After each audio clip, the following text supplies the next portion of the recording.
જોગીદાસ ખમાણ નામનો બારવટીયો અને બરોબર વિજયપુરીની સીમમાંથી નીકળ્યો. એમાં રબારીની દીકરી ગાયું ચારે છે. 18 વર્ષની રબારીની દીકરીને ગાયું ચારે ભાઈ.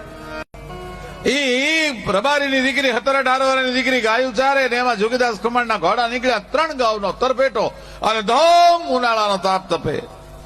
સૂરજનારાયણ બેક નાડાવા હેઠો ઉતરી ગયેલો, ધરતી ત્રંબક વર્ણી બની ગયેલી અને જોગીદાસના ઘોડા નીકળ્યા. જોગીદાસ ખમાણને એમ થયું કે આ દીકરી એકલી વગડામાં ઉનાળામાં ગાયું ચારે છે ને બીક નહીં લાગતી હોય. લાવ જરીક દીકરીને જઈને પૂછી આવું તો ખરો. દીકરી ઓળખતી નથી કે આવે છે જોગીદાસ ખમાણ છે.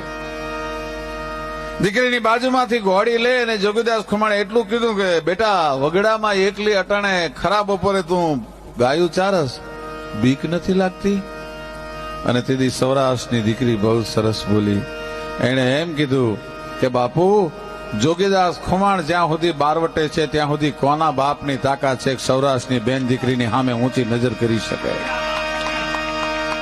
જોગીદાસ ખમાણ સાહેબ ઘોડાથી પલાણ છાંડી નીચે ઉતરી ગયો અને સૂરજનારાયણને સામે લાંબા હાથ કર્યા. કાય સૂરજનારાયણ, મારું બારવટું પાર પડે કે ન પડે એની મને પરવા નથી, પણ મારી દેશની બેન દીકરીનો આ જે વિશ્વાસ છે, હે ઠાકર, આ વિશ્વાસ કોઈ દી ન તૂટવા દેતો સાહેબ. આ Download ShareChat.